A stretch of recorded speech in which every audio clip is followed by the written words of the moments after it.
Seamstress fired for donating fabric to freezing homeless. The next day her house was... Dorothy Wilson trembled as she held the termination letter with hands calloused from years of needlework.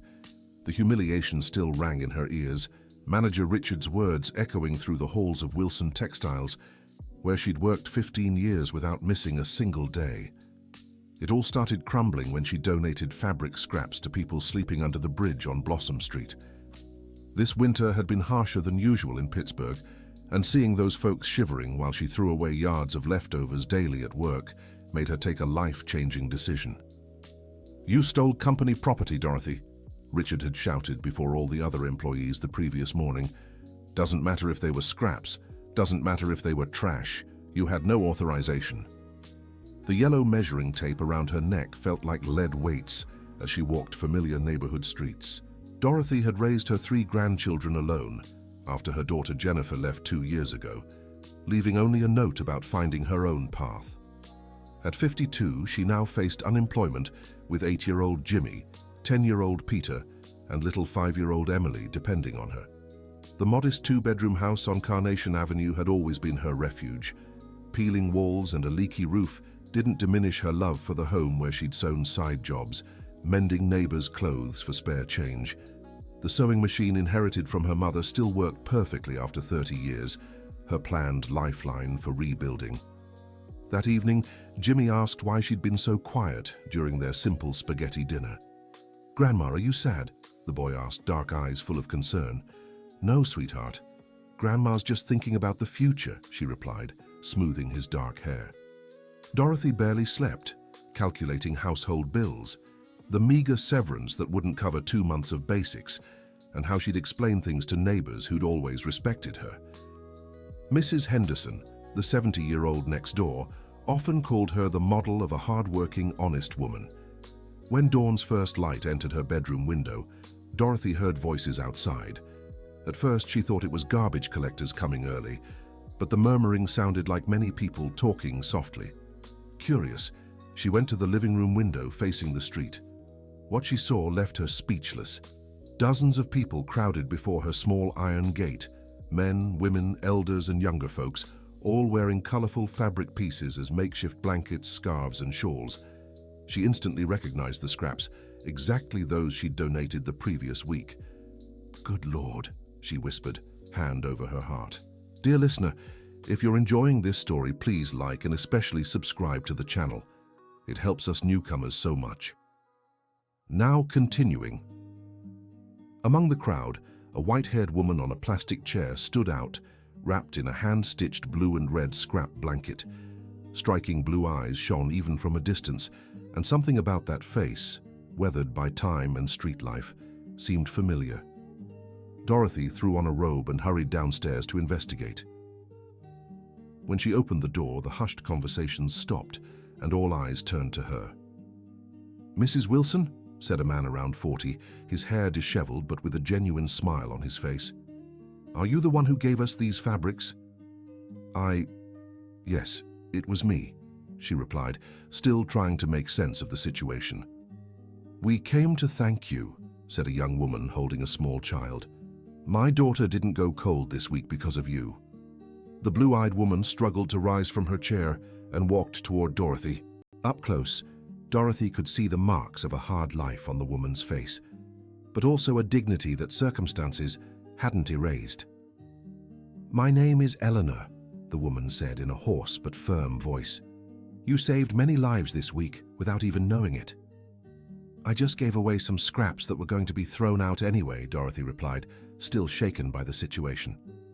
"Those scraps made the difference between freezing and sleeping warm," Eleanor continued, "between keeping our dignity and feeling invisible." It was then that Dorothy noticed something strange in the woman's eyes. That intense, distinctive blue stirred a vague memory, as if she'd seen those eyes before, but she couldn't remember where. "Are you?" she began to ask, but was interrupted by the sound of a car screeching to a halt at the corner. From the black Cadillac stepped Richard, the manager who had fired her. His face was red with anger, and he strode toward the group with long steps. "What are you all doing here?" he shouted, pointing at the people. "Get out of here right now!" "Calm down, young man," Eleanor said calmly. We're not doing anything wrong." "You're disturbing the peace of the neighborhood," Richard snapped, ignoring her words. "And you, Dorothy, you're behind this, aren't you?" "I didn't organize any of this," she replied, feeling anger rise in her chest. "Of course you did. You're trying to ruin me, embarrass me because of your justified firing." One of the men in the group stepped forward. "No one organized anything, sir. We came on our own to thank Mrs. Wilson." "Thank her for what? For stealing from the company she worked for?" "Stealing?" Eleanor said, her voice growing firmer.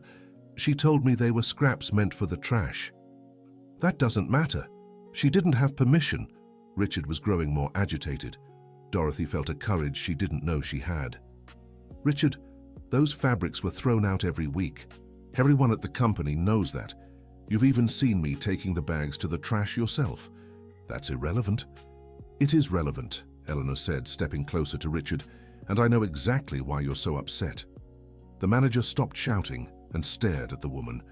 His eyes widened as if he'd seen a ghost. Eleanor?" he murmured, his voice faltering. "Hello, Richard," she replied, a sad smile crossing her face. "It's been a long time." The tension in the air was palpable. Dorothy looked from one to the other, trying to understand the connection between them. You can't be here," Richard said, his voice now low and trembling. "I certainly can. This is a public street, and I have every right to be here. But you—" He couldn't finish his sentences. "I've been living on the streets for 3 years, Richard. Ever since you threw me out of the house." The silence that followed was deafening. Dorothy's heart raced as she realized what was happening. That striking blue-eyed woman was the mother of the manager who had fired her. "Do you two know each other?" she asked, though the answer was already obvious. "Eleanor is my mother," Richard said, not looking at anyone. "And he is my son," the woman confirmed.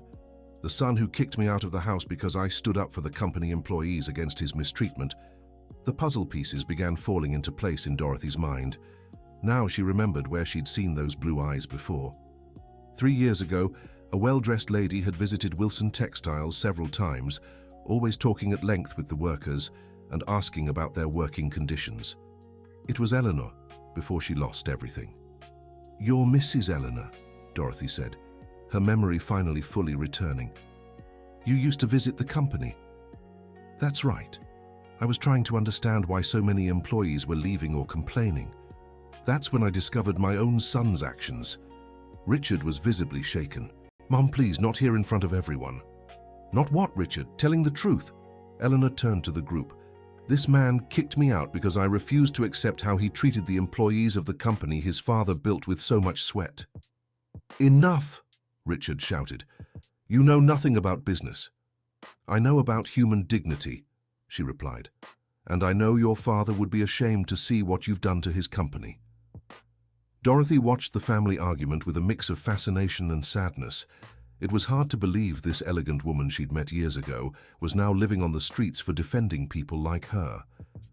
"Mrs. Eleanor," she said, "did you live at the company back then?" "I lived in the apartment above it. It had been my home for 15 years, ever since my husband passed. Richard always lived there too, but when he took over management, things changed." "She didn't understand market pressures," Richard said, trying to justify himself. "I didn't understand the need to humiliate honest workers," Eleanor shot back. A murmur of agreement spread through the crowd. Dorothy noticed several neighbors had stepped out of their homes and moved closer to see what was happening. Mrs. Henderson stood at her doorway, watching intently. "Please, everyone, let's disperse," Richard said, clearly uncomfortable with the attention. "This is a family matter." "No, it's not." A firm voice came from the group. Everyone turned to see who'd spoken. It was Karen, a 35-year-old journalist who lived 3 houses down. She'd moved to the neighborhood 2 years ago to care for her elderly mother and worked for the local paper. "Karen?" Dorothy said, surprised. "I didn't know you were there." "Mrs. Wilson, I woke up to the voices and came to see what was happening. When I realized what this was about, I called the paper." Richard paled. "You called the paper?" "It's a matter of public interest," Karen replied, pulling a small recorder from her pocket. "A seamstress unfairly fired for an act of kindness. and the boss's mother living on the streets for defending workers' rights. You can't publish this. I can if it's true, and judging by everyone's reactions, it is. Eleanor stepped toward the journalist. Young lady, you have my permission to tell my story. It's time everyone knew the truth. No, Mom. Please. Richard sounded desperate now. Please what? You care about me now. Eleanor turned to him, her blue eyes blazing. 3 years, Richard.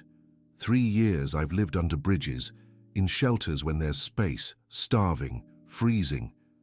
And you never cared. Her voice grew louder, heavy with years of pain. And do you know why I ended up here, outside Mrs. Wilson's house? Because she's the only person who's treated me with dignity in all this time.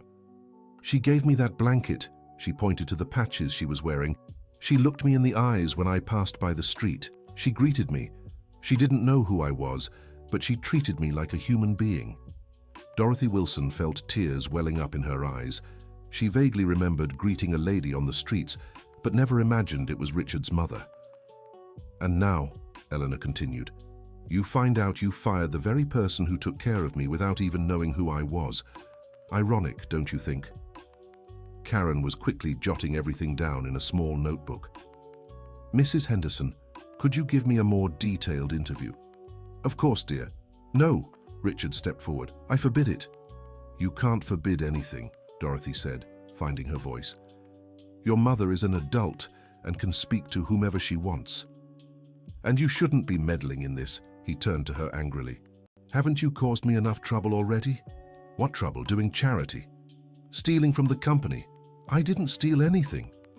Dorothy was losing her patience, and you know that very well. It was then that someone from the group approached them. A man around 50, well-dressed despite the circumstances, with graying hair and an intelligent gaze. Excuse me, he said. I'm Robert. I work in accounting at Wilson Textiles. Everyone turned to him. Richard seemed even more nervous. Robert, what are you doing here? I live in this neighborhood, Richard, and I woke up to the voices too. But you... I heard the whole argument, Robert addressed Karen, and I think you should know a few things about the company where Mrs. Wilson worked. Richard's face grew paler. Robert, be careful what you say. Why, Richard? Afraid I'll talk about the irregularities I've noticed these past few months. The silence was absolute. Even the young children in the group stopped fidgeting. What irregularities? Karen asked, her journalistic interest clear. Robert looked straight at Richard before answering. High-quality fabrics and materials disappearing from inventory without explanation, invoices that don't match received products, and employees getting fired when they ask questions. That's a lie, Richard shouted. A lie? Robert pulled a folder from the bag he was carrying. I have copies of documents here that show the discrepancies. Dorothy felt as if the ground was shifting beneath her feet. Suddenly everything made sense. Richard wasn't worried about scraps being donated. He was worried her charity would draw attention to what was really happening at the company.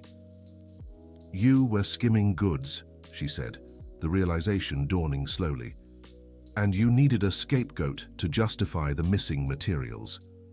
That's absurd. That's why you made a point of firing me in front of everyone, Dorothy continued, the pieces falling into place. So no one would question it when you said I was stealing. Eleanor looked at her son with utter disappointment. Richard, what have you done? I didn't do anything. Son, Robert said, I have documents here proving that over the last 6 months, more than 50 yards of imported fabric, 3 small industrial machines and several finishing tools have gone missing. Karen was scribbling furiously. And did Mrs. Wilson know about this? Mrs. Wilson worked exclusively in the hand finishing section. She didn't even have access to the main inventory, Robert explained. The fabrics she donated were truly scraps from finishing, which were always discarded. Then why was she fired? Robert looked at Richard again. Because last week she asked why so much fabric was being thrown away when she saw the purchase orders for new materials coming in every week. The puzzle was complete. Dorothy had been fired not for donating scraps, but for asking the wrong question at the wrong time. You fired me because I was starting to figure it out, she said, looking straight at Richard. I didn't. Yes, you did. And you made up that theft story to discredit me in case I decided to speak up. Eleanor stepped closer to her son, her blue eyes now filled with tears. How did you get to this point, Richard? Your father was always an honest man. You don't understand the pressure I've been under. The company was struggling. And your solution was to steal? I wasn't stealing, I was finding alternative ways to keep the company running. Robert shook his head. Selling the diverted materials to smaller competitors at low prices. I found the transactions, Richard. The situation was slipping completely out of Richard's control. He looked around and saw at least 20 neighbors watching now, in addition to the original group of homeless people and the journalist taking notes. Everyone needs to leave now, he said, trying to regain some authority. This is a private matter. Not anymore, Karen replied. This is a story of public interest about abusive labor practices and possible embezzlement. And I'll fully cooperate with any investigation, Robert said. I can't stay silent about injustice any longer. Dorothy looked at Robert with gratitude. Why did you decide to speak up now? Because you've always been an exemplary employee, Dorothy. 15 years of honest work, and suddenly you're fired for doing charity? It didn't make sense. And when I saw you publicly humiliated yesterday, I decided it was time to stop staying quiet. Eleanor stepped closer to Dorothy and took her hands. My dear, I'm so sorry for what my son did to you. Mrs. Eleanor, you're not to blame for any of this. Yes, I am. I raised this man. I should have been firmer years ago when I noticed he was changing.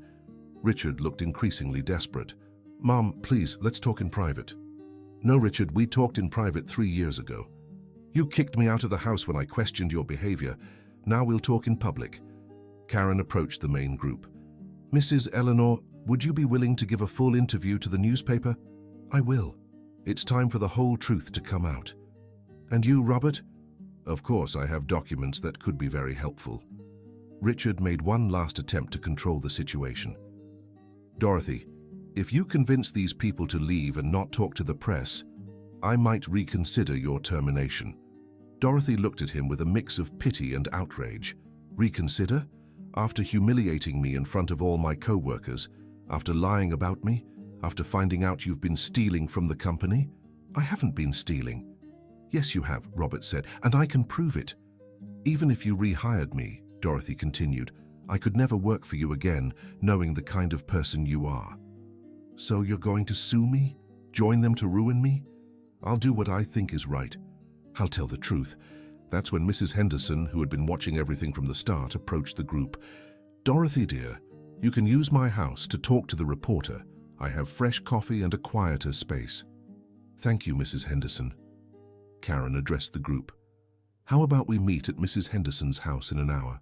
That way everyone can gather their thoughts and decide what to say. Perfect idea, Eleanor said. Richard made one last attempt. Mom, I beg you not to do this. Why, Richard? Are you afraid the truth will come out? I'm afraid you'll regret it.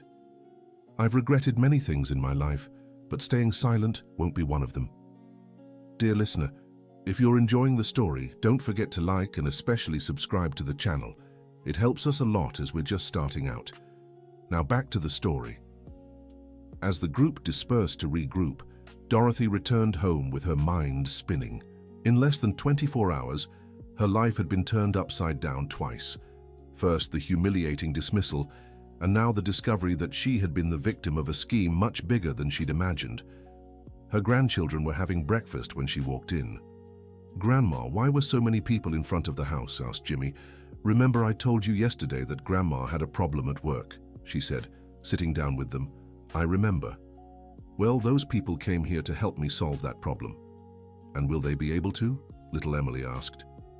Dorothy looked at her 5-year-old granddaughter with her big, curious eyes. I think so, sweetheart. I think so. She spent the next hour trying to sort out her thoughts. Robert was right when he said she had always been an exemplary employee. 15 years at the same company, always punctual, always dedicated, always respectful to colleagues and superiors. She'd never received a warning, never missed a day without good reason, and now she discovered that her firing had nothing to do with donating fabric scraps.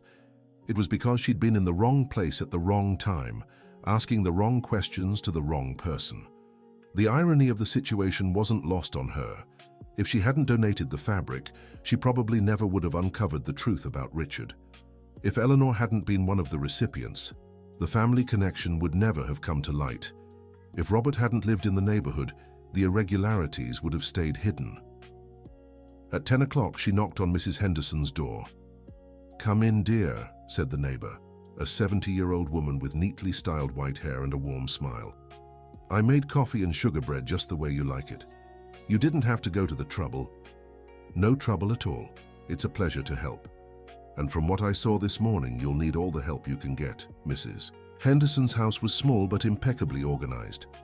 The living room had old but comfortable sofas, and the walls were decorated with family photos spanning decades. "Mrs. Henderson, did you know Eleanor's story?" "I knew that lady who sometimes passed by here had seen better days. You could tell by the way she spoke, her manners, but I never imagined she was the manager's mother at Wilson Textiles." "And Robert? Do you know him?" "Robert has lived in this neighborhood for about 10 years. He's a serious, hard-working man. If he says he has proof, he probably does." Karen arrived promptly at 11, carrying a small recorder and a large notepad. "Mrs. Wilson, I did some research on Wilson Textiles this morning. It's a family business that's been around for over 20 years. That's right. Richard's father, Anthony, started with a small sewing workshop and grew it little by little." "And when did Richard take over?" "About 5 years ago. Anthony had health problems and handed the company over to his son." "Is that when things started to change?" Dorothy thought for a moment. "Not at first.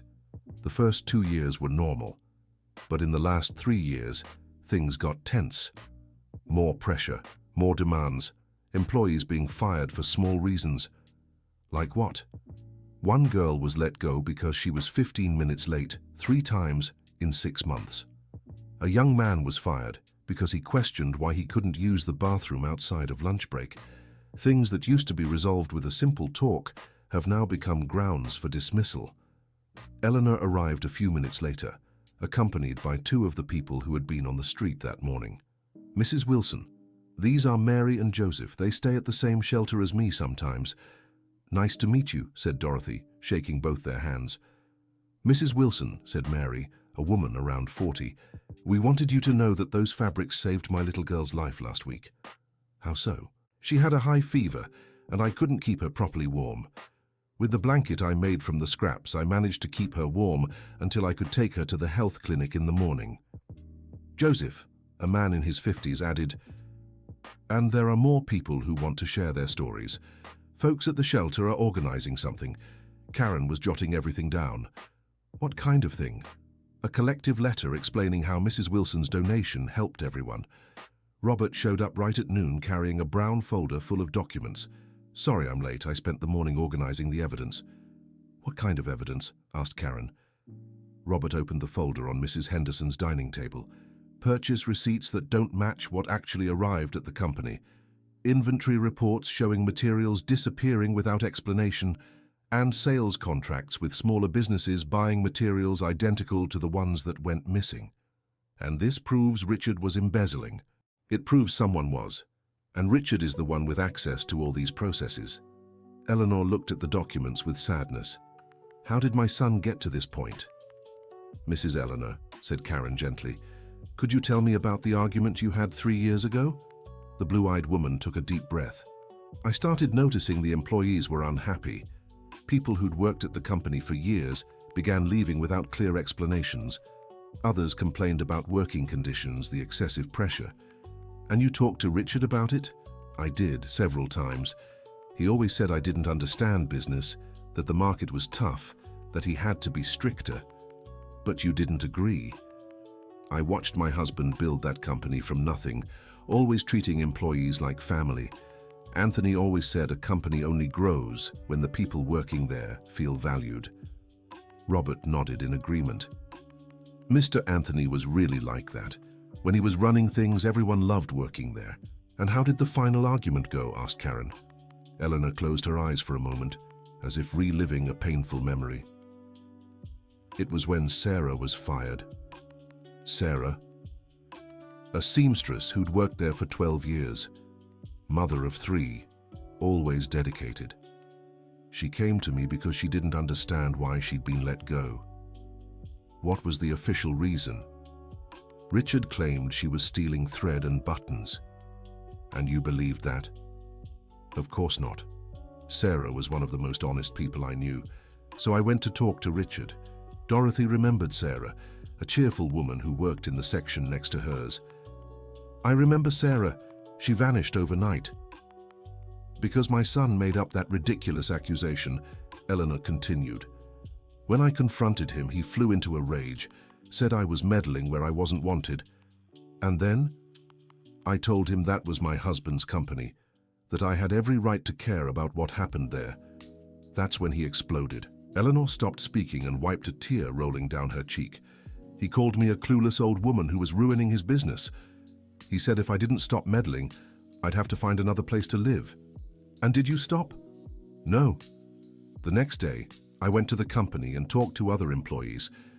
That's when I found out Sarah's story wasn't unique.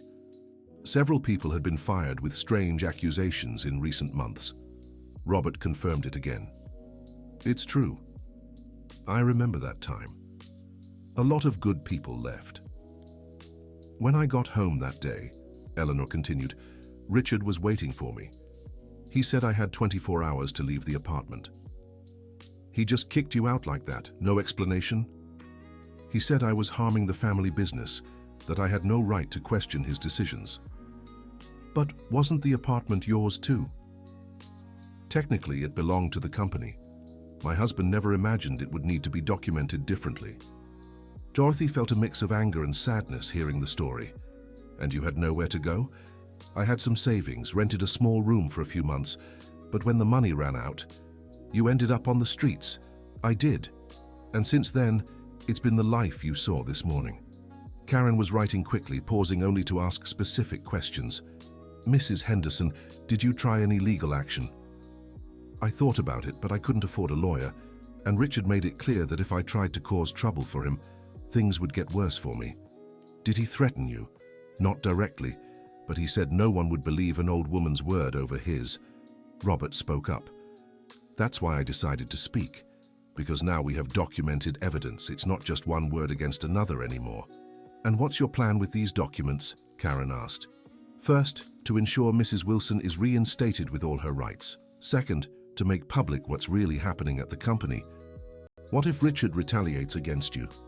He's already done the worst he could to me, said Eleanor. And Mrs. Wilson's already been fired. Robert is the one taking the biggest risk. Robert shrugged. I can't stay silent anymore. I've seen too much injustice in my life, and this time I have the power to do something. Dorothy looked at these people she barely knew, but who were willing to fight for her. I don't know how to thank you. No need to thank us, said Eleanor.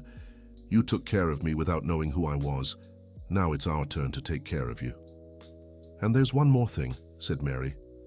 At the shelter, folks are talking about doing something to help you. What kind of thing? You're a seamstress, right? And a really good one from what people in the neighborhood say. I am. What if we set something up? A cooperative? Maybe your own business? Dorothy hadn't considered that possibility. I don't know if I could handle running my own business. Not alone, said Robert, but with help maybe. What kind of help? I know accounting and administration. Mrs. Henderson knows the textile market better than anyone, and you have the technical skill. Karen was intrigued. Are you serious about starting a cooperative? Why not? Said Eleanor. My husband started that way, with a small workshop. But you need money to get started. We might be able to get help, said Joseph. There are organizations in town that support projects like this. And there's the matter of clients, added Mary. Once this story gets out in the paper, a lot of people will hear about Mrs. Wilson's quality work. Dorothy's head was spinning with so many possibilities. Everyone, I need some time to think about all this. Of course, said Karen. But in the meantime, how about I publish the story about the unfair dismissal? This could create public pressure for the company to reconsider its decision. And what if it causes more problems? What problems? Asked Robert. Richard has already done the worst he could do. Now he'll have to explain himself publicly. Eleanor agreed. Son, sometimes the only way to confront injustice is by making it public. "All right," said Dorothy. "You can publish the story." Karen closed her notepad. "I'll write everything this afternoon. The article will be out tomorrow morning in the paper and on the website.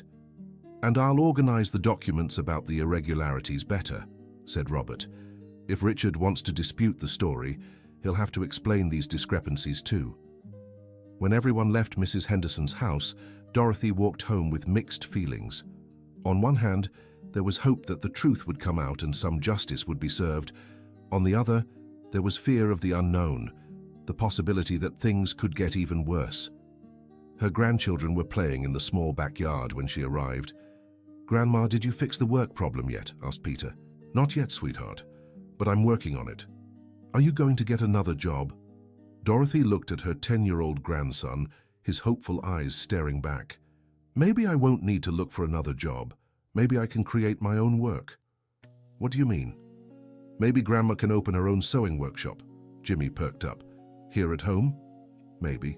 Or maybe in a separate space with other people working together." "That'd be cool," said Emily. "Grandma would be the boss." Dorothy smiled. Being the boss. She had never considered that possibility before. She had always been an employee, always followed orders, always relied on others to make the big decisions. But maybe it was time to change that. That night she stayed up late thinking about all the day's conversations. The idea of starting a cooperative seemed both exciting and terrifying. Exciting because it meant the chance to take control of her own destiny. Terrifying because it came with responsibility she'd never carried before. What if it failed? What if she couldn't run a business? What if customers didn't come? What if she lost the little money she had? On the other hand, what did she have to lose? She'd already been unfairly fired. She was already facing unemployment at 52. She was already struggling to pay the bills. Maybe it was time to take the risk. Dear listener, if you're enjoying the story, don't forget to like and especially subscribe to the channel. It helps us a lot as we're just starting out. Now, continuing. The next morning, Dorothy woke up to the phone ringing. It was Karen. "Mrs. Wilson, the article is already up on the newspaper's website, and it's getting a lot of attention." "What do you mean?" "A lot of people are sharing and commenting, and I've already gotten calls from people who want to help." "What kind of help?" "One woman called saying she has an empty commercial space and wants to rent it out for a symbolic price for the cooperative. Another person offered 2 semi-used sewing machines, and there's a guy who works in marketing and wants to help promote it." Dorothy could hardly believe it. Really? Really? And there's more. Richard called the newspaper an hour ago. What did he say? That the article is full of lies and that he's suing the paper. Now what? Now I'll publish the second part of the article with the documents Robert gave me. Will that cause trouble for Robert? He said he doesn't care. In fact, he wants to talk to you today. Dorothy hung up with the feeling that her life was changing faster than she could keep up. She turned on the TV to distract herself while making breakfast for her grandchildren, but her mind kept drifting back to everything that had happened in the last 48 hours. 2 mornings ago, she was an employed seamstress with a stable, predictable routine. Now she was considering starting her own business, with people she barely knew offering help, and her personal story being discussed in newspapers and on social media. Robert arrived at her house around 10 o'clock, accompanied by Eleanor and 2 others she didn't know. "Mrs. Wilson, these are Paul and Carol," said Robert. "They work with cooperatives in the area." Paul was a man around 40, with glasses and a friendly smile. Carol was a woman in her early 50s, with short hair and a no-nonsense way of speaking.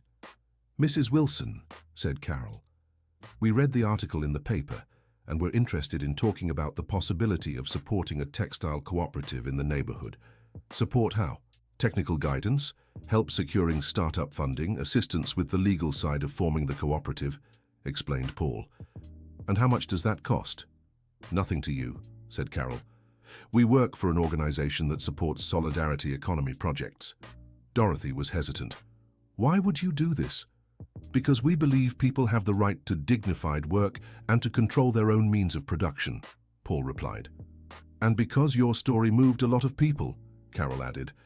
"An experienced seamstress unfairly fired for doing charity work is exactly the kind of situation our organization was created to support." Eleanor spoke up. Dorothy, I think you should at least hear their proposal. What kind of proposal? Robert opened a folder he'd brought. Paul and Carol prepared a draft business plan for a small textile cooperative. Based on what? On your experience, said Carol. The number of people already interested in joining and what we know about the local market. Paul took out some papers from the folder. The initial idea would be to start with 5 or 6 people in a small space, focusing mainly on finishing work and repairs. And customers? The newspaper article has already sparked interest from several people, and Carol has contacts with stores that outsource sewing services. Dorothy looked at Eleanor. Mrs. Henderson, would you really be willing to join this? I would. At 70, I can still be useful, and it would be a way to honor my husband's memory. What about you, Robert? I can help with administrative work in my free time. I can't leave my current job yet, but I can dedicate a few hours a week. Carol turned to Dorothy. The decision is yours, of course, but from what we've seen, you have the technical knowledge, the community's respect, and now a support network. All the ingredients are there. What if it fails? If it fails, you'll be in the same situation you are now, said Paul. Unemployed, but with the experience of having tried something of your own. And if it works? If it works, you'll have created not just a job for yourself, but for several others. And you'll have shown it's possible to start over at 52. Dorothy spent the rest of the morning thinking about the proposal. In the afternoon, she decided to walk around the neighborhood to clear her mind. She passed by Wilson Textiles, where she'd worked for 15 years. The building looked the same as ever, but now she saw it with different eyes. On her way home, she met Mrs. Henderson watering plants on the sidewalk. So, dear, how are things? Complicated, Mrs. Henderson. So much to decide. Can I give some advice from someone who's seen a lot in life? Of course. Sometimes we get so used to the safety of the familiar that we forget the familiar can disappear just like that. How so? You thought you had security working 15 years at the same company, but it only took one ill-intentioned man for that security to vanish. That's true. Now you have the chance to build something that's truly yours. Could it go wrong? It could. But it could also turn out really well. What if I can't do it? Dorothy, my dear, you raised 3 grandchildren alone after your daughter left. You worked 15 years at a company where everyone respected you. You gave to charity even when you knew it might cause you trouble. If that doesn't prove you're capable of anything, I don't know what does. Mrs. Henderson's words echoed in Dorothy's mind for the rest of the day. That night, after her grandchildren went to bed, she sat at the kitchen table with a sheet of paper and a pen. On the left side of the page, she wrote, "Reasons to say yes." On the right, "Reasons to say no." In the left column, she listed, "Chance to start over, honest work, helping others, taking control of my own destiny, honoring Anthony's memory, showing my grandkids it's possible to fight for your dreams." In the right column, "It might fail, big responsibility, no experience in management, fear of the unknown." When she finished, she looked at both columns. The reasons to say yes seemed stronger than the reasons to refuse. She picked up the phone and called Robert. "Robert, it's Dorothy. I've made up my mind. I want to try." The next day, the group gathered again at Mrs. Henderson's house to plan their next steps. Carol had brought more documents, and Paul had a list of tasks to tackle. "First, we need to decide how many people will join initially," Carol said. "Besides me, Mrs. Henderson, and Robert, who else is interested?" Dorothy asked. "Mary and Joseph from the shelter," Eleanor said. "Plus 3 more people who showed up yesterday after the newspaper article." "That makes 7. A good number to start with," Paul assessed. "What about the location?" Carol smiled. "The woman who offered the commercial space came by yesterday afternoon. It's perfect. Just 5 blocks from here, great natural light, and she's willing to rent it for a symbolic fee for the first 6 months. Why would she do that? Because your story moved her too. She was a seamstress herself when she was young. Robert pulled out a sheet of calculations. "I ran some numbers. With the machines already donated, a small investment in basic materials, and the low rent, we can get started for less than $2,000. And where would that money come from?" "I can lend some," Eleanor said. I've got a small nest egg I've never touched. I can chip in a bit too, Robert added. And I talked to the folks at the shelter, Joseph, who had just arrived, chimed in. We could organize a raffle to help with the startup costs. Dorothy was moved by everyone's generosity. I don't know how I'll ever repay all this. By making the co-op work, Carol said. That's the best way to repay us. Paul opened a notepad. Let's start nailing down the practical details. First, what kind of services will the co-op offer? Finishing work, Dorothy said. That's my specialty. Alterations and repairs, Eleanor added. Custom orders, Mary suggested. What about our own products? Joseph asked. Simple things like dish towels, throw pillows, basic tote bags. Carol jotted everything down. Great variety and pricing, Robert spoke up. I checked local rates. We can stay competitive and still pay everyone fair wages. How will profits be divided? Equally, Dorothy said without hesitation. Everyone works, everyone earns the same. Even though you have the most experience, everyone contributes what they know. Me with the sewing, Mrs. Eleanor with her market knowledge, Robert with management, and the shelter folks with their determination. There's no hierarchy here, Eleanor smiled. My husband would be proud to hear that. Paul closed his notepad. Then let's get started on the paperwork. Carol will help you with the documents to officially register the cooperative. I'll handle reaching out to potential clients. How long will this take? If all goes well, the cooperative could be up and running in 2 weeks. Dorothy felt a mix of anxiety and excitement. 2 weeks? That's enough time to sort out the paperwork, organize the space, and start promoting our services, Carol explained. What about Richard? Robert asked. The newspaper is running the second article tomorrow with the documents you provided, said Karen, who had just arrived. After that, he'll have bigger things to worry about than you. What kind of things? The district attorney's office has already expressed interest in investigating the irregularities at the company. Eleanor sighed. I still hope Richard will recognize his mistakes and change.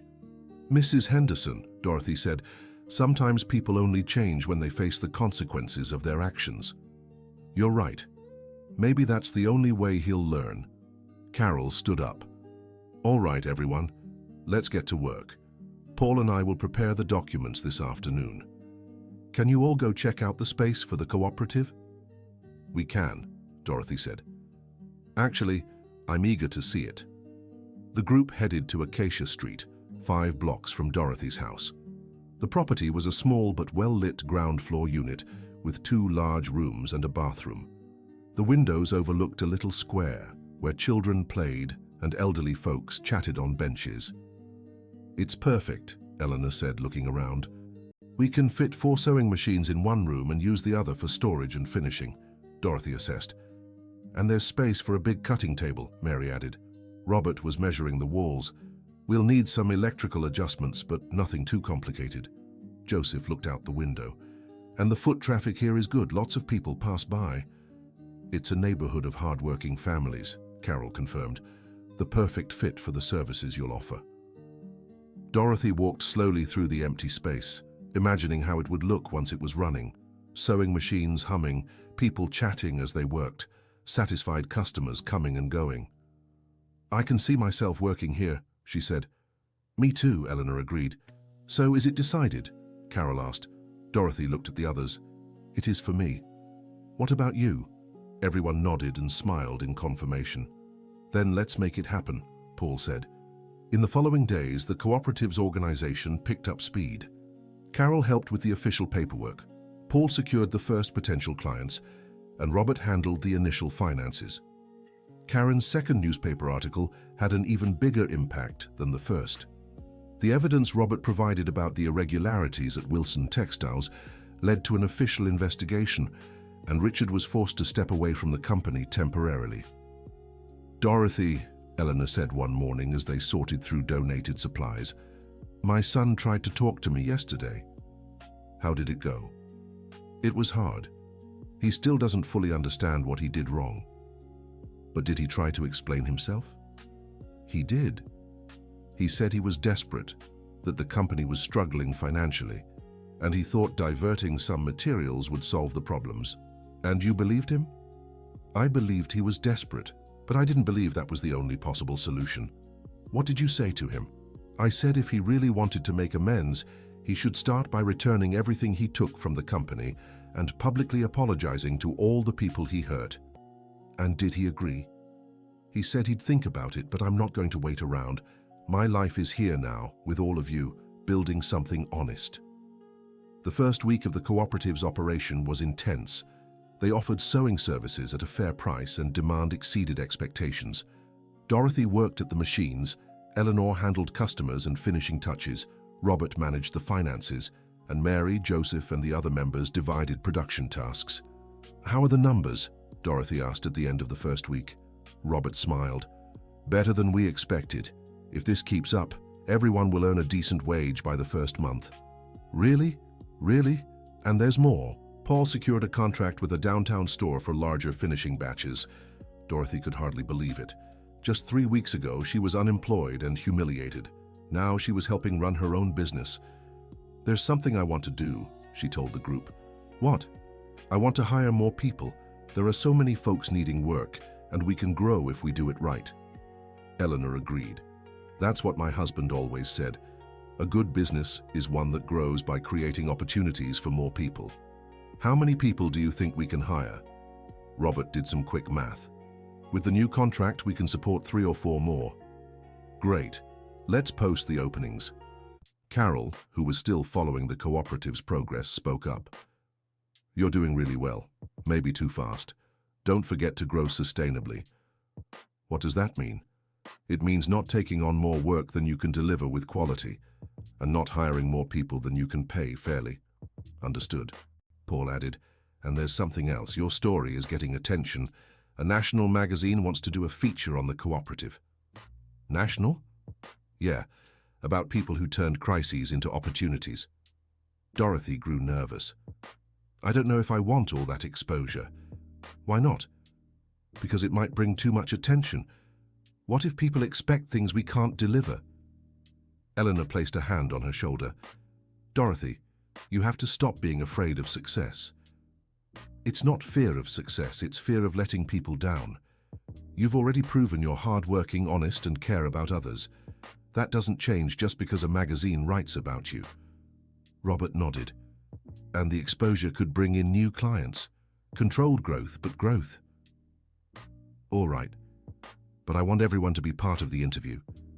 This isn't a one-person job. The interview was scheduled for the following week. Meanwhile, the cooperative kept growing. The 3 new hires fit in well, and the work environment was nothing like what Dorothy had known at Wilson Textiles. You know what amazes me most here? Mary said one afternoon. What? Everyone works at the same pace, with the same dedication, but no one's being watched or pressured. Because everyone feels like they own the business, Dorothy explained. When you work for yourself, the motivation is different. And when you know your work benefits others too, Joseph added. Eleanor, organizing orders at the cutting table, looked up. That's how my husband's business ran in the early years. Everyone felt like family. Do you think it can be like that again? Asked one of the new employees. I think it's up to us. If we grow while remembering why we started, then yes. That night, Dorothy returned home more tired than usual, but with a sense of fulfillment she hadn't felt in years. Her grandchildren greeted her with hugs and questions about how her day had been. Grandma, you seem happier now, Jimmy observed. Why do you say that? Because you smile more and you sing while cooking, like you used to. Dorothy hadn't noticed, but it was true. For weeks, she hadn't felt the constant weight of worry she'd carried in recent years. You're right, sweetheart, Grandma is happier. Is it because of the new job? It's because of a lot of things, but mostly because Grandma learned that when one door closes, others may open. What do you mean? When I lost my old job, I thought it was the end of the world, but it was actually the start of something new and better. Peter, always curious, asked, And you're not scared it might not work out? Oh, I am, but I've learned that being afraid doesn't stop bad things from happening. It just stops us from trying good things. I get it. And I've also learned that when you do the right things, good people always show up to help. Emily, the youngest, came closer. Grandma, can I visit your store someday? Of course, sweetheart, you all can. You're my inspiration to make everything work out. The interview for the national magazine took place on a Saturday morning. The journalist, a 40-year-old man named Edward, was impressed by the cooperative's organization and the group's story.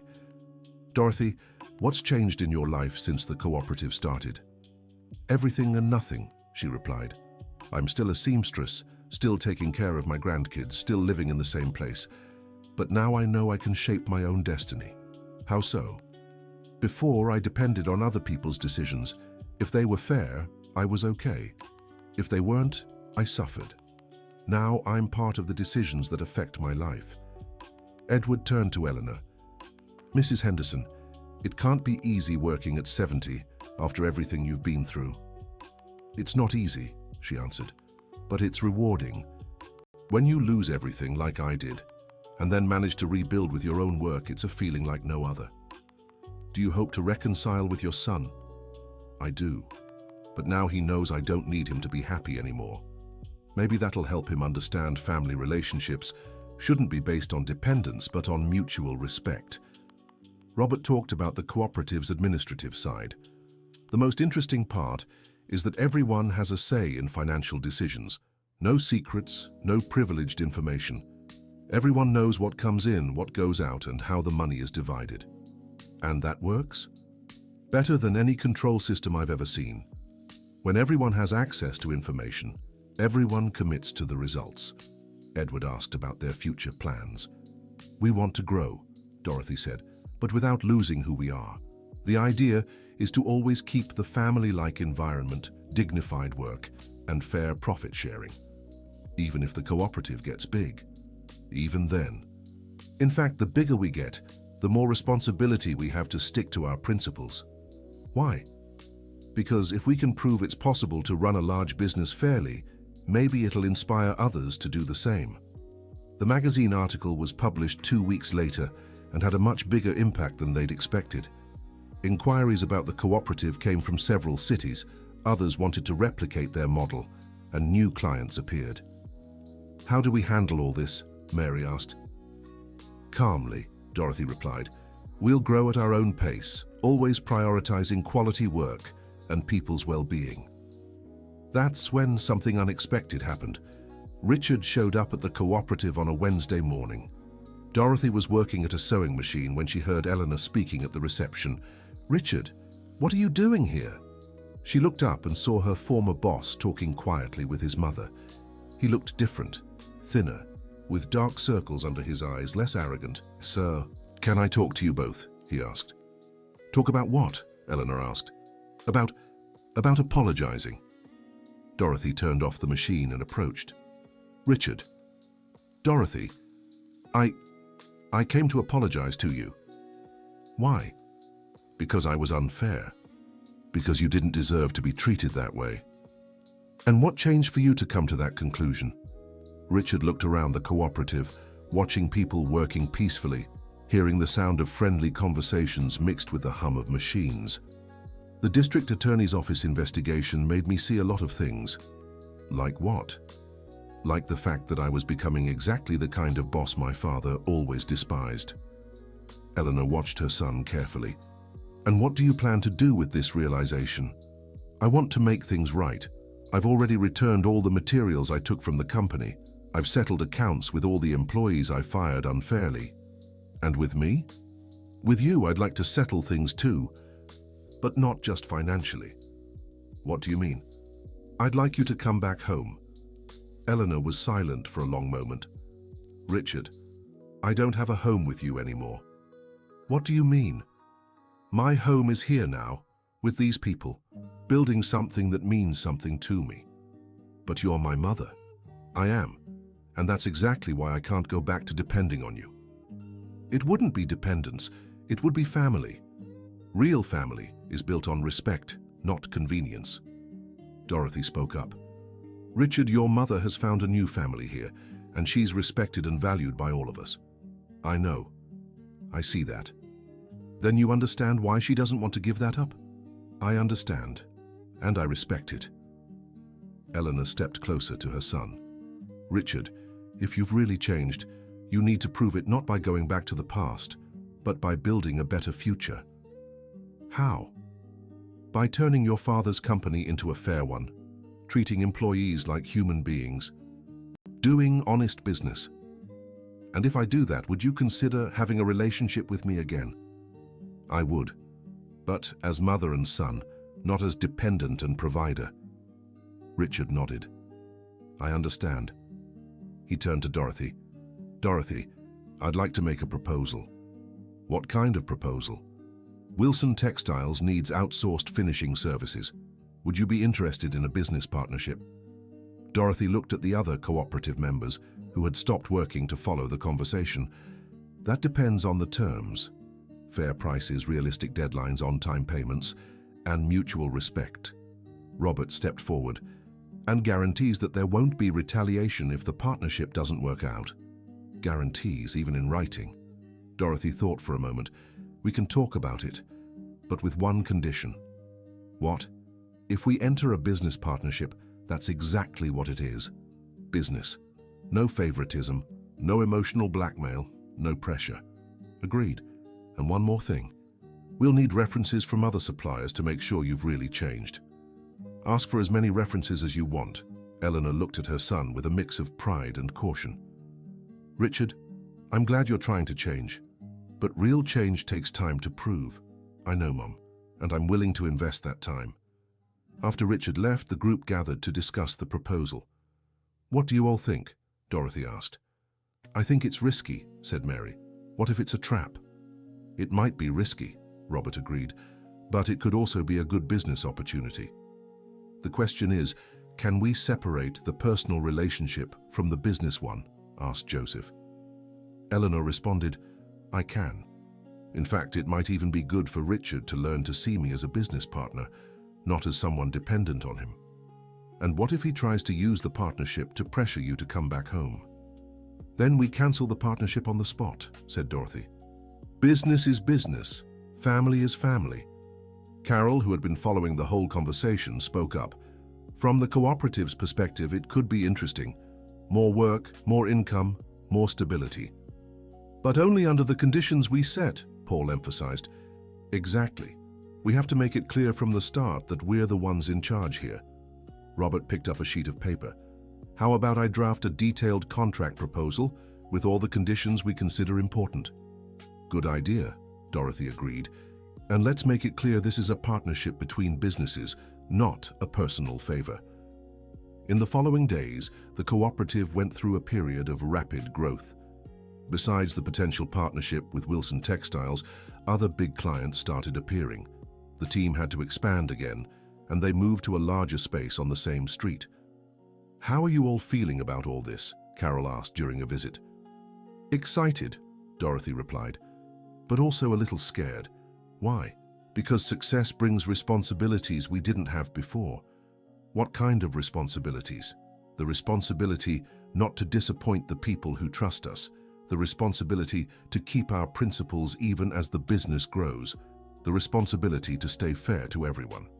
Eleanor added, and the responsibility to set an example for others going through similar struggles. Do you feel prepared for these responsibilities? I don't know if anyone ever feels prepared for these things, Robert said, but we'll learn along the way. And by leaning on each other, Mary finished. The cooperative decided to accept the partnership with Wilson Textiles, but with strict conditions. The contract was signed in a small ceremony, with Richard showing a very different attitude from the one he'd had months earlier. Richard, Dorothy said at the signing, this is a fresh start for everyone. I know, and I won't let you down. We hope not. But if you do, know we won't hesitate to cancel the partnership. Understood. Eleanor watched the scene with satisfaction.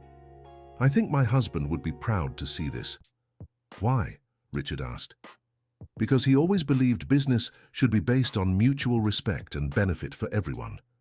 That's what I had forgotten, Richard admitted, that a good deal is one where everyone wins. 3 months after signing the contract, the partnership was working perfectly. Richard had kept all his promises, and the textile business was undergoing real changes in its labor practices. How are things at the company? Eleanor asked during one of the monthly meetings she'd started having with her son. Better than I expected. When you treat employees with dignity, they perform much better. Your father always said that. I know. I just had to learn it the hard way. What matters is that you learned. At the cooperative, the atmosphere remained family-like despite the growth. Dorothy had become a natural leader, but always made decisions collectively. Everyone, she said at an end-of-month meeting, I think it's time we consider our next step. What next step? Joseph asked. Expanding into other activities. Besides sewing, we can offer courses, consulting, even work with original fashion designs. Do you think we're ready for that? Robert did some calculations. Financially, we are. The question is whether we have the human structure. We could hire more people, suggested Mary. We could, but they have to be people who share our values. Eleanor spoke up. How about offering paid internships for young people in the neighborhood? That way, we train people the way we believe is right. Excellent idea, agreed Dorothy. And we can offer scholarships for people in vulnerable situations, added Carol. That would turn the cooperative into a school too, observed Paul. Why not? Said Dorothy. If we can teach people to work with dignity, we're contributing to changing the world, even if just a little. 6 months later, the cooperative had become a reference in the area. In addition to sewing services, it offered vocational courses, consulting for other cooperatives, and had developed its own product line that was a hit at local fairs and stores. Dorothy, said Mrs. Henderson one afternoon, do you remember how you were a year ago? I do. Unemployed, humiliated, not knowing what to do with my life. And now look at you. You're a businesswoman, employ 20 people, and are an example for everyone in the neighborhood. It's not just me, Mrs. Henderson. It's the whole group. I could never have done it alone. That's true. But you were the starting point. Your courage to start over inspired everyone. It wasn't courage, it was desperation. Sometimes it's the same thing. Dorothy smiled. Maybe it is. That night, she was organizing the cooperative's paperwork when Jimmy approached. Grandma, can I ask you something? Of course, sweetheart. Are you rich now? Dorothy laughed. Why do you want to know that? Because Peter said you're a businesswoman and businesswomen are rich. Well, Jimmy, I have enough money to take care of you, pay the house bills, and still help others. To me, that's being rich. So are you happy? Very happy. Happier than I've been in a long time. Why? Because I learned that you can be happy even when things go wrong. The secret is not to give up trying. And if it goes wrong again, we try once more. The important thing is to always try. At the end of that year, the cooperative threw a party to celebrate their achievements. The whole neighborhood was invited, including clients, suppliers, and even Richard. Folks, Dorothy said during her speech, a year ago I was here in the neighborhood, but in a very different situation. Unemployed, hopeless, thinking my productive life was over at 52. And today, someone from the crowd shouted, today I know that a productive life doesn't have an expiration date, that we can start over as many times as needed, and that when we work together with honesty and respect, anything is possible. Eleanor stepped up to the microphone. I want to thank Dorothy for welcoming me when I was in a very tough spot. And I want to tell everyone that it is possible to rebuild your life after 70. Robert also spoke. A year ago, I was just an accountant who stayed quiet watching injustices happen. Today I know that when you have the chance to make a difference, you can't stay silent. Richard asked to speak. I want to publicly apologize to everyone I hurt with my actions, and I want to thank my mom and Dorothy for giving me the chance to learn to be a better person. And now, asked Karen, who was covering the event for the newspaper, what are the plans for the future? To keep growing, Dorothy answered, but always holding on to our values. We want the cooperative to become a model that proves fair business is possible. And personally, I want to keep showing my grandkids that it's never too late to start over, and that when one door closes, there are always others waiting to be opened. The celebration lasted late into the night. When everyone had left, Dorothy Wilson stayed alone in the cooperative's headquarters, looking around and reflecting on everything that had happened. A year earlier, she had been holding a dismissal letter, feeling lost. Now she stood in a space she had helped build, surrounded by sewing machines that hummed every day, providing dignified work for 20 families. She remembered the words she'd said to Eleanor on the first day. Sometimes we get so used to the safety of the familiar that we forget the familiar can disappear in an instant. Now she understood that true security didn't come from depending on others, but from knowing it was always possible to rebuild. True wealth wasn't in a bank account, but in the ability to look in the mirror and be proud of what you saw. And true family wasn't just the one bound by blood, but the one united by shared values and mutual care. Dorothy turned off the cooperative's lights and stepped outside. The neighborhood was quiet, but she knew in a few hours it would buzz with life again. And she'd be there, as always, ready for another day of honest work and purpose. When she got home, she found a note from her grandkids on the kitchen table. "Grandma, we're so proud of you. You've taught us we can be anything we want in life." Dorothy smiled and tucked the note away carefully.